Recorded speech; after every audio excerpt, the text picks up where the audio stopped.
Mas isso a sociedade identifica como uma loucura. Não seria o caso de um tratamento psiquiátrico, uma camisa de força para um pai que faz uma coisa dessas? Ele ali, conforme eu disse, ele já está destituído, se destituiu há muito tempo da função de pai. Ele está embevecido numa loucura, tomado por uma loucura, não é? E acha que a vida não lhe convém, que a vida é muito difícil. É difícil para todos nós, mas o sujeito dentro das patologias, ele dificulta muito a vida. Você vê, por exemplo, pessoas menos loucas. Todos nós portamos um pouco da loucura. O que caracteriza a cabeça humana, a vida do ser humano é que há um pouco de loucura em todos nós. Não é? Exato. Há alguns que exageram.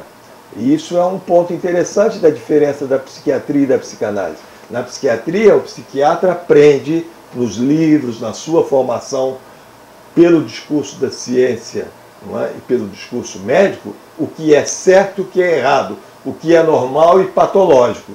Já na psicanálise, o que a psicanálise vem trazer é que, em se tratando de vida psíquica, de ser humano, nós não temos como diferenciar, a partir de uma divisão clara e nítida, o que é o certo e o errado, o que é o bem e o mal, o que é o normal e o patológico.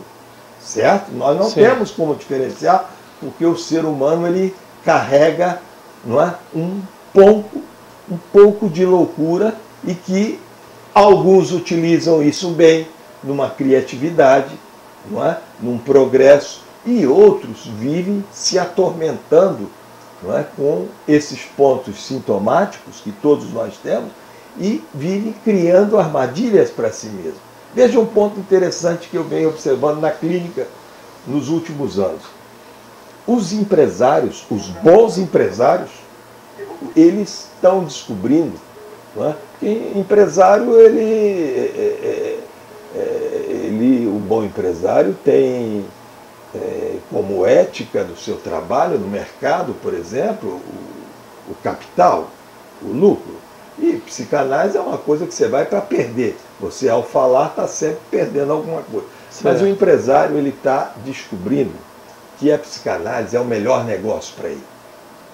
É o que há de melhor, porque ele verifica que, além de ele trabalhar questões da vida subjetiva, da mente humana, questões que dificultam ele de ter uma boa relação na vida com as pessoas, com os familiares, uma boa vida erótica, ele começa a descobrir que a psicanálise pode ajudá-lo nisso tudo e ajudá-lo no trabalho nas empresas. As pessoas bem analisadas e que são empresários, que ocupam cargos diretivos, até mesmo em repartições públicas, eu observo isso com muitos analisandos que ocupam cargos importantes nas grandes instituições brasileiras, instituições do governo, não é? Eles começam a descobrir que eles operam melhor, que eles têm uma visada que transcende essa visada do homem comum. Sim. Porque o processo civilizatório, ele inibe as criações do ser humano. O processo civilizatório, a civilização, ela não é feita para o sujeito pensar a partir de uma particularidade. Ela vai introduzir uma uniformidade, uma igualdade, um comum. E a psicanálise, ela, ao trabalhar o inconsciente a partir da fala, ela introduz um furo nesse universo das civilizações, das alienações.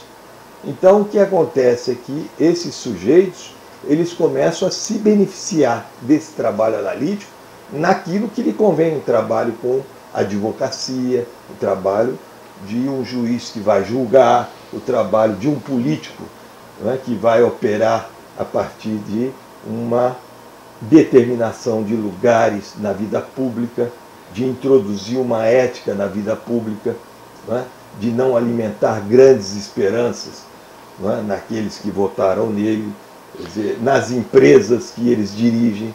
Eu, nos últimos anos, não vi nenhuma empresa que caminhasse mal quando tem na sua direção alguém analisado.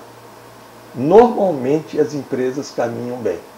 Sim. Normalmente. Isso é um trabalho que deveria ser pesquisado, deveria ser escrito. Isso tem hoje amplificado, né? Quer dizer, quanto mais o tempo passa, mais as empresas têm procurado esse Sim. tipo de ajuda, né? Sim, inclusive empresas, né, buscando intervenções de psicólogos, de psicanalistas, de psiquiatras, e até as empresas que operam pelo campo da ecologia.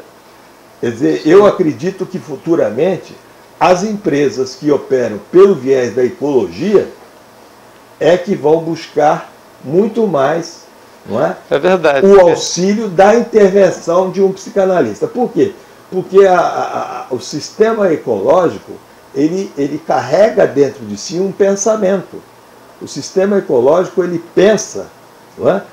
Dentro de uma perspectiva muito mais além que a perspectiva de um mercado propriamente dito.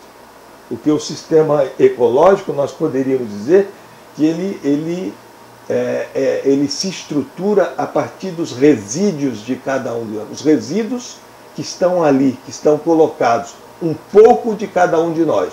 Os restos dos seres humanos, os restos das produções. Ele geralmente trabalha em conflito, né? Com alguns conceitos que a sociedade traz de muitos anos. E vira e mexe, nós temos reações de cidades, reações de bairros contra isso. Há pouco tempo nós vimos várias reações contra a instalação de siderúrgica aqui, siderúrgica ali. Isso são reações importantes, mas que jamais devem ser impeditivas, porque o progresso hoje ele está instalado e nós não temos como impedi-lo. Nós temos como nos ajustar a ele, não é? Trabalhando bem o sistema ecológico, trabalhando bem o solo, não é? Pelo viés da educação, fundamentalmente pelo viés da educação.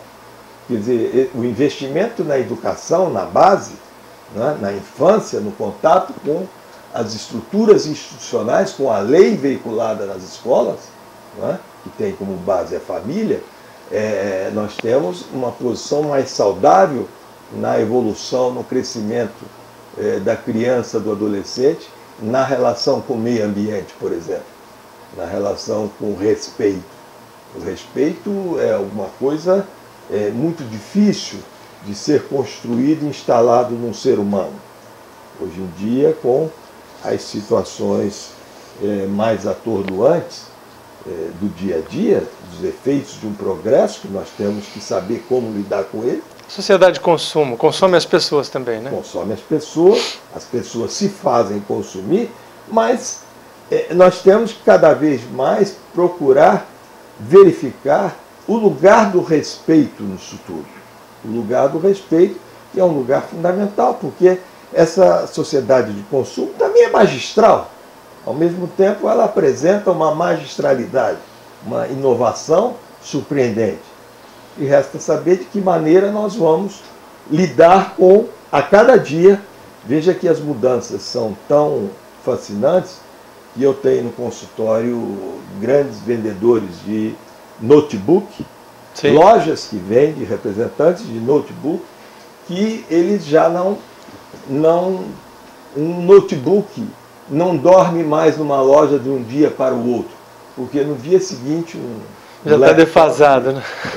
Já é defasado, as coisas são surpreendentes e as pessoas têm que estar aptas a conviverem com essas mudanças. Não adianta ir contra, não adianta se debater. A internet, a comunicação fácil, a facilidade de saber o que acontece no mundo a cada instante. Pais ficam revoltados com os filhos, porque os pais às vezes estão adormecidos, não é?